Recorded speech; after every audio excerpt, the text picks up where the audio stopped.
remember his frustration once he came into the dressing room, and we were doing a show with Gillan and Black Sabbath, quite a lot of bands in Frankfurt, and Ozzy came in weeping on my shoulder, said, "I wish I could do what you did." And he said, "What's that?" I said, "What's that?" He said, "Have the guts to leave Black Sabbath." He said, "I've got this nightmare I'm going to be singing Paranoid when I'm about 90. And if I'd known then what I know now, I'd have said, well, don't worry, I'll do it for you." I said, for you fans of the old Grey Whistle test, here's a gem for you.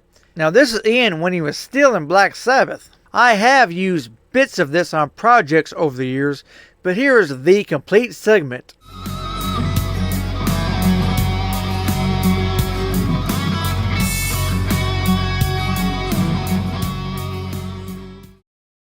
Talking about that because we don't really know enough about it. So we thought what we'd do is invite along someone who did, and we've done that, and here he is, Ian Gillan. Ian, thanks very much for coming along on the programme.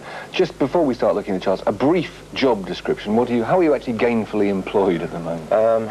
Well, I finished Gillan at the end of last year, the end of '82, and give the tonsils a rest for about 6 months, and then I had a call from the Black Sabbath office, and I went along to meet Tony and Geezer in a pub somewhere in the Midlands, and by the time we got thrown out, I found I was a member of Black Sabbath and have been ever since. We've just come back from the States. Well, in keeping with that, let's just have a quick look at one of your forerunners as the vocalist in Black Sabbath, a man who's obviously the victim of some cruel chemical experiment. This is Ozzy Osbourne and Bark at the Moon.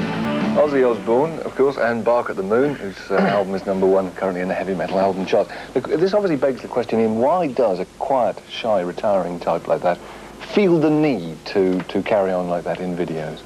Well, you know him better than me. Ozzy's, I mean, that was just Ozzy without his makeup on. I think he wanted the real Ozzy to come through after all these years. He's in a great tradition of British musical lunatics. I think this trend started probably by Screaming Lord Satch. And I think he's wonderful. He's very consistent. Will he ever be surpassed, do you think? Who, Ozzy? Yeah. I hope so, but I can't see it happening. But it would be great if somebody else came along, even more lunatic than him. Yeah. It'd be wonderful. I mean, I remember his frustration once he came into the dressing room, and we were doing a show with Gillan and Black Sabbath, quite a lot of bands in Frankfurt, and Ozzy came in weeping on my shoulder, said, "I wish I could do what you did." And he said, "What's that?" I said, "What's that?" He said, "Have the guts to leave Black Sabbath." He said, "I've got this nightmare I'm going to be singing Paranoid when I'm about 90. And if I'd known then what I know now, I'd have said, well, don't worry, I'll do it for you." I said. Now, Whitesnake are at, with Give Me More Time, are at #1 in the singles chart. They don't have a video for this, which I think is quite strange. In most other walks of music, it's almost compulsory to make a video to ensure some kind of success. They haven't done this. Do you think most metal bands don't feel an obligation? I don't know. It's a very difficult form of music to put across on a small screen, convincingly, to capture the sort of thing you do live. And I would imagine that's the reason why. I mean, Whitesnake are consistently good live, and they can present themselves as they want to be seen.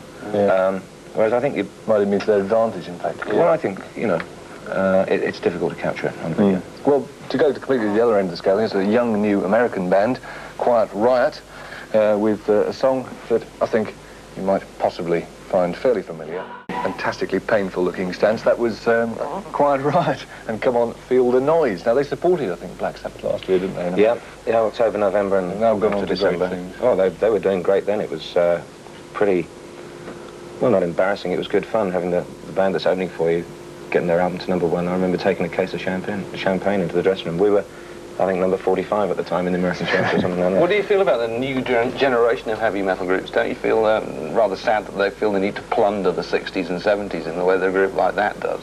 I don't see anything wrong in covering old hits or that sort of thing, but I think there certainly is a big problem in the sort of insular way in which rock and roll is going at the moment. It seems very confined by it's the heads down, trust in the Lord, and off we go approach. And well, this is someone who's got a very different approach. I think we wanted to show a clip from Snowy White, and it's Bird of Paradise.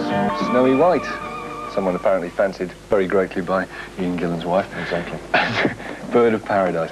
Now, it seems strange that that song's actually in the heavy metal chart at all. It doesn't seem very heavy metal to an outsider like myself. No, I think it's what I was saying earlier on, that there is such a limited range of music. It's great, it's understated, it's pleasant, it's well performed, and it's a great song. You know? And it gets through to you, and I suppose all the lumps out there are buying it as much as the fellas are buying it, so. Yeah. Well, presumably a thing like that is in the heavy metal chart because of Snowy White's, the groups he used to be in.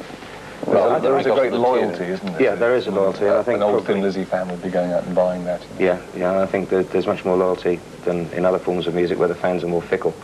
But you still have to deliver the goods, I think, you know. Well, next week we'll be taking a look at the independent chart, but just to round off this week's look at the heavy metal chart, we're going to... Well, as we all know, he was just in the band for 1 year, so he didn't make it to 90.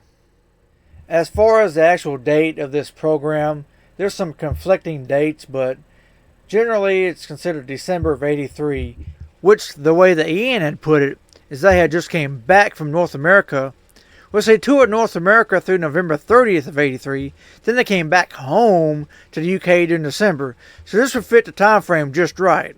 So, the question is, do I have more in my collection? Well, you have to stay tuned to find out. So like and subscribe, because you never know.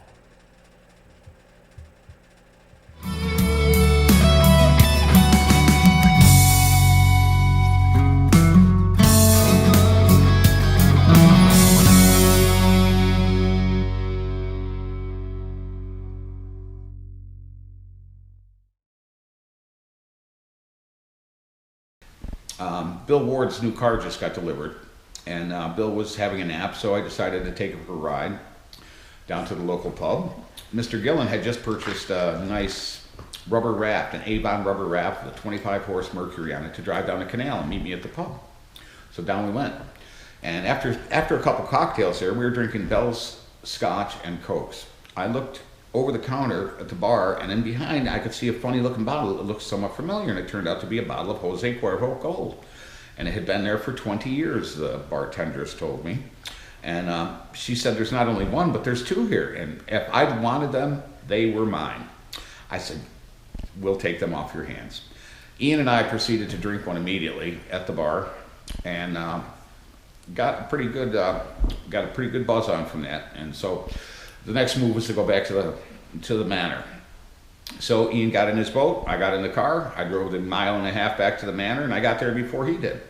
So I decided to pick him up at the outlet, which required driving across a golf course, down onto the go-kart track, and meeting him at the boat launch in his raft.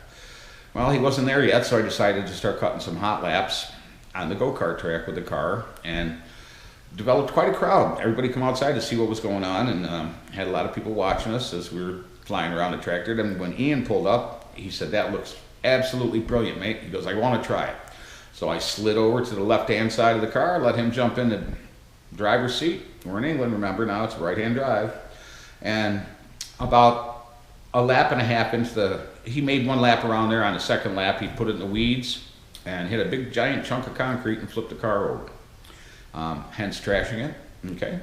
And ruptured the gas tank. I watched gas run down Mr. Gillan's face to a lit cigarette hanging from his mouth upside down as he hung there from his seatbelt. And this gasoline went right out and put the cigarette out, poof, a little puff of smoke. So I got back close enough to the car to save him and kicked the window out and pulled Ian out. That's where the trash came from, and that's the truth. And we're still here today to talk about it. Well, thank you for watching. Please like and subscribe to my channel, as I'll be posting more goodies from my collection. From fun stuff to silly stuff, nostalgia, just plain crap. So stay tuned.